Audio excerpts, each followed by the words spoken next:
Hello and welcome back to my channel. If you are slumped or you are trying to get into it in the new year and you just don't really know where to start, I got you covered and I'm going to give you 25 ideas for your reading bullet journal. Now I'm going to be using mostly my own pictures to show you examples of the ideas that I'm giving, but I also am going to be sprinkling in a couple Pinterest pictures because there's a couple at the end that I don't actually do myself but are still really good ideas. And of course, if you're ever looking for journaling ideas, my favorite and first place to always go is Pinterest.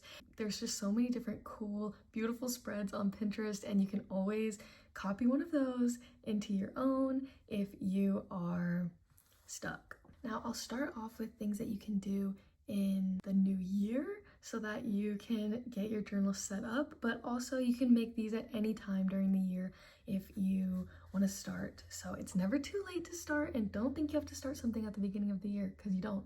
Starting out, the easiest one, I do it all the time, is my TBR spreads. So you can start out with a yearly TBR, but I also make tons of seasonal TBR spreads, monthly TBR spreads, really just any type of TBR that you want. Another thing that I always start out my year with is reading goals. I've done this the last couple years and it's just really nice to have like a baseline of what you want to do. You can set how many books you want to read that year, an author that I want to try, or a genre that I want to try. Number 3, books by the month spread. And you can make these a bunch of different ways, but one way that I think is really cool is taking a color for each month, and then you start out with a square of however many you think you'll read, 20 or 50 or however. And then each month you get to color in the number of boxes corresponding to the number of books you read.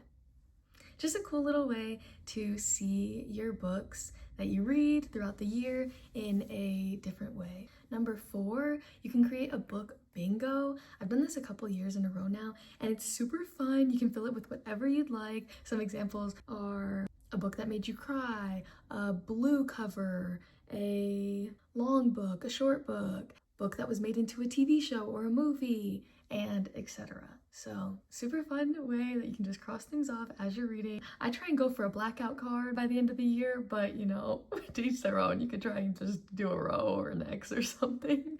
Number 5, you could do a monthly tracker. Now this can look very different. I have 2 in my bullet journal. You can either do a monthly tracker where you're counting the number of books you're reading each month.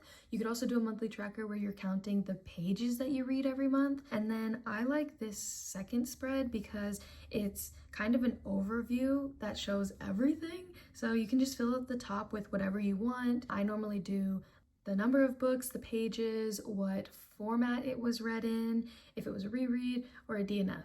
And then at the end of the year, you can count up all your totals, and it's kind of just a cute way to see how you did each month.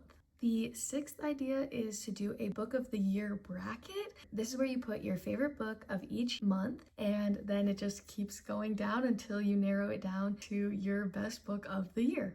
Number 7, I like to do this as the same page, but you could definitely do this as 2 pages, or depending on how many books you're reading, if you need more boxes than I do, then you could definitely vary this up. But I like to do a star rating and a what medium. So this is basically just comparing how many 2-star, 3-star, 4-star, 5-star books I had throughout the year, and also comparing if I read more physical books, more ebooks, or listened to more audiobooks.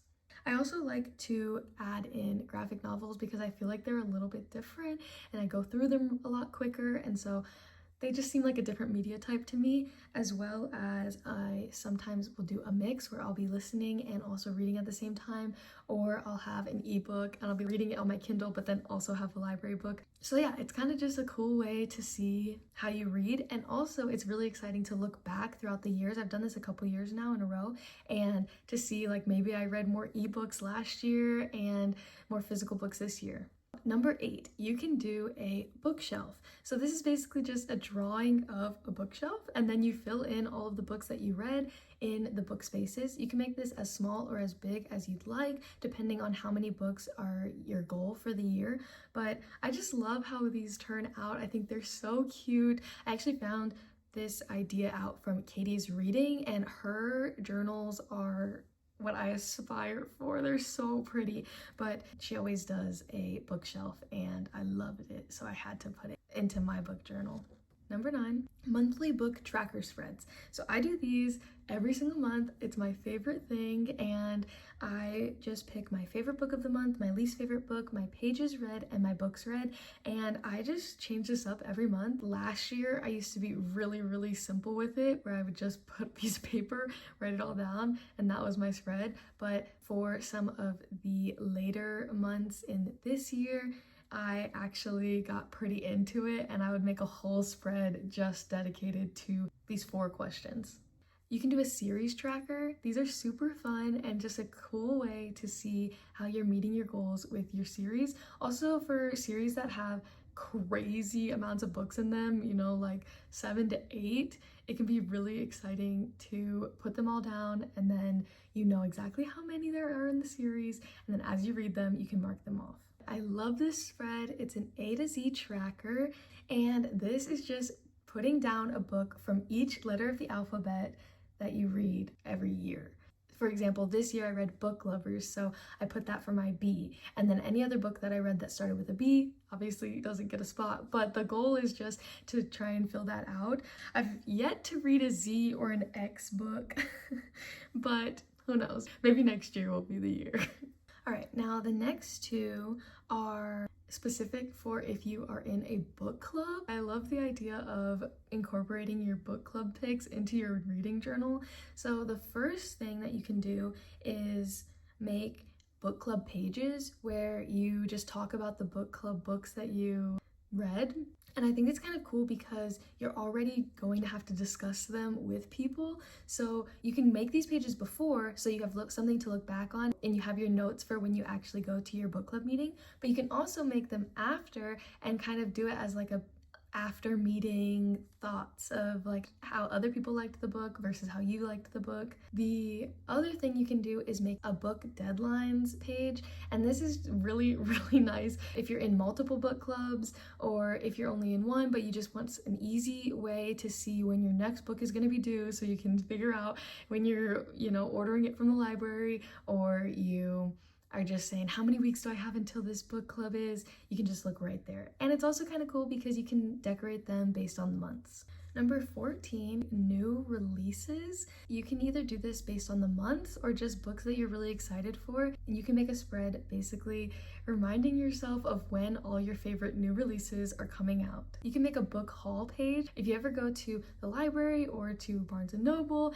and you end up coming back with a stack of books, you can just kind of make a page dedicated to that and how excited you are, which ones you're going to try and read first. I like to also come back afterwards and put my star rating once I finally read them. Number 16, you can make an author spread. If you have a favorite author, then you can commemorate them by writing down all of their books, what you thought of them, maybe tropes that they have, especially if you have an author and you love all of their books and they're an auto buy, then it's just a cool little spread. Going off of that, you can do a series page. So if you find a series that you really love, for me this year, I read the Shatter Me series and I fell in love with it. I wanted to make a page to commemorate that. In that same vein, you can do a book highlight page. And this is just a page that's dedicated to a good book that you read, or one that makes you think of a certain season or something. I haven't really done any of these spreads, but Katie's reading does them all the time. They always turn out so incredible. So maybe I'll try that out next year. Number 19, you can have a quotes page. And you just commemorate all your favorite quotes, maybe draw some pictures around it. It can be a super cute page. Number 20, you can do a reading log. So I did this in 2013, but I haven't done it since because it was a lot. But it's really cool way to see the books that you read, and you can just do it with whatever you'd like, but I personally did the title, the date that I finished it, and my star rating. So these next ones I don't actually do in my own bullet journal, but I see them all the time on Pinterest, and I think that they could be great additions to your reading journal if you're looking for more inspiration. Number 21, you can do a daily reading tracker. So I personally don't do these pages because I'm pretty irregular with my reading, and I don't try and read a couple pages before bed every single night or anything. But if you are somebody who does that, this can be a super fun way to see which months you read more days or less days. You can also do this same spread, but instead of just whether or not you read, you can put how many pages you read every day. Number 22, you can create a ranking system and then kind of solidify what a 5-star, 4-star, 3-star, 3.5 star means to you. This is kind of just for your own personal preference, but it can be kind of fun.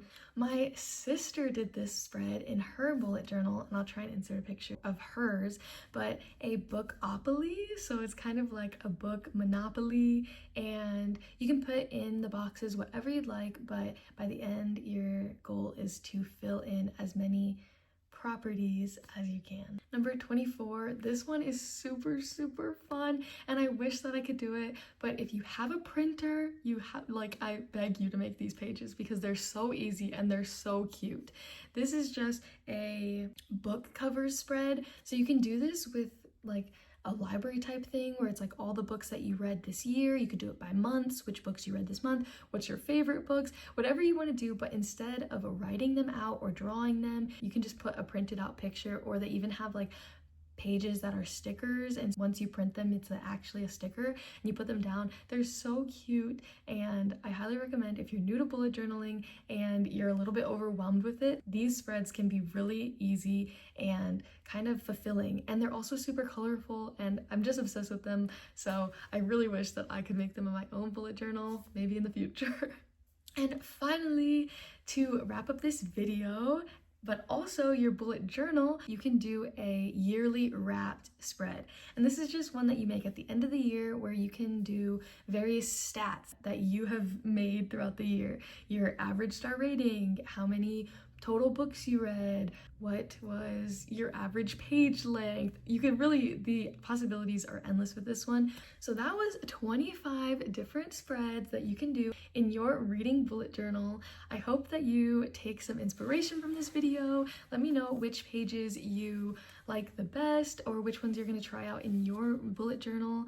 Remember, it doesn't have to be perfect. You're doing this for fun. And whether you read 5 books or 100 books this year, you're still a reader and you still succeeded. I hope you liked this video. I hope that it helped you, and I hope that you're feeling inspired. Now go off and create some reading journal spreads. I believe in you. Bye. See you in the next video.